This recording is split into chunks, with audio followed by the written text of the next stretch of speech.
Our first question, should we be distinctive or play up being part of a team? Do we highlight the Lib Dem separate achievements with an eye on future elections, which is the Liberator view, or do we take responsibility for the whole package to demonstrate the credibility of finally being in government? And that's thought to be the leader's view. Which do you think is right, and what role can the President play? Susan? So you have to pick one of us to start here. There's, well, I think there are different roles. I don't think the party has to be a team player. The members that we have in a coalition have to be part of that coalition in a realistic way, else we achieve nothing. I mean, when you think of the gains that we've had, whether it's on civil liberties or the environment or trying to protect vulnerable people in ways the Tories would never have dreamt of, we wouldn't have that if in the, we weren't also understanding that at times we had to compromise within that coalition. But that is for the coalition members. The party's voice is a separate one. We keep our absolutely distinct identity. The message we have to convey to the public is that this is not in conflict, that this is something that happens when you're in coalition.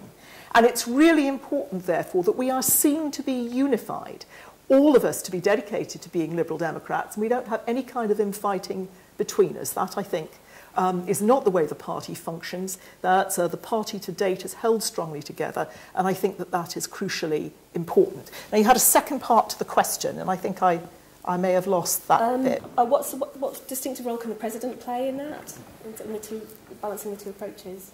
Well, again, there is no one else who is positioned to hold the ring, I think, and to make sure, again, this two-way communication, it is absolutely critical.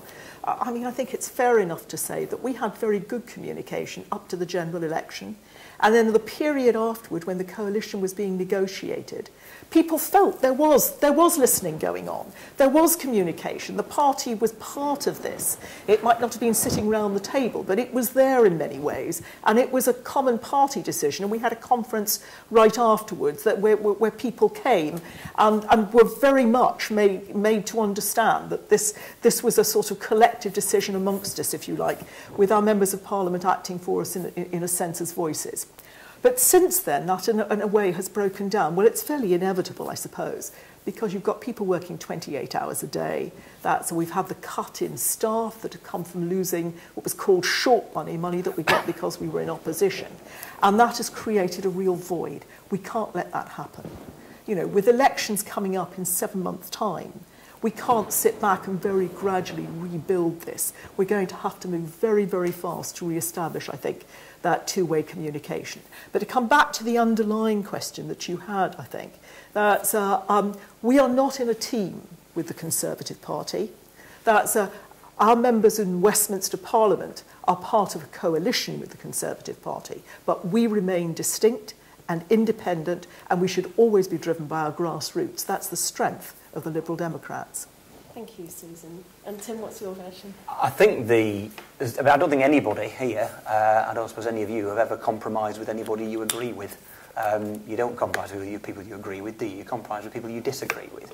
And I'm entirely proud of the kind of pluralistic politics that we're practicing now by being in coalition with a party with whom we haven't got a lot in common, let's be honest. What we have got in common is the fact that we can both be reasonable human beings and settle on a coalition programme. There's going to be tension. I mean, the last government, the Blair-Brown government, was a coalition. It's just it wasn't an official one.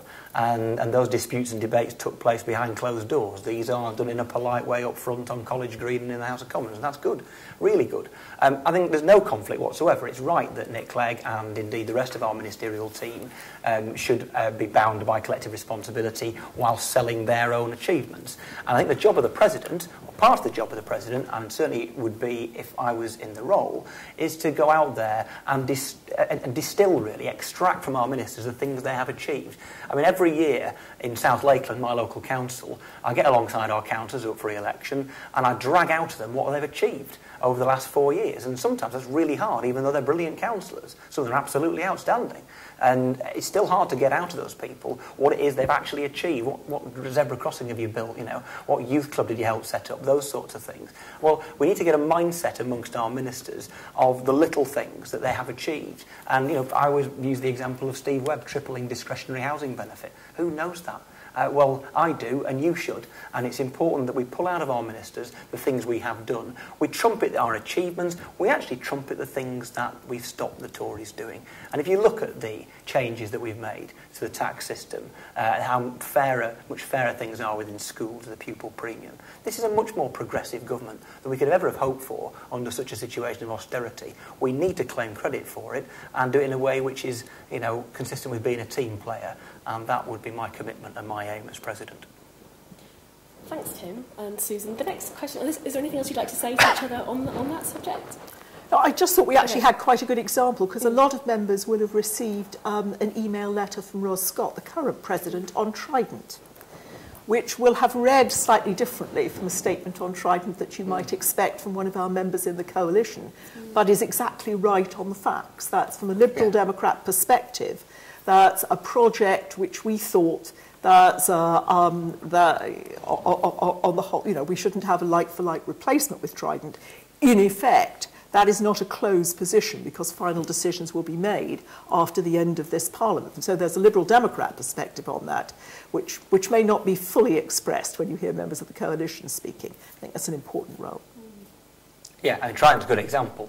It's an example of us being effective in government when all is said and done.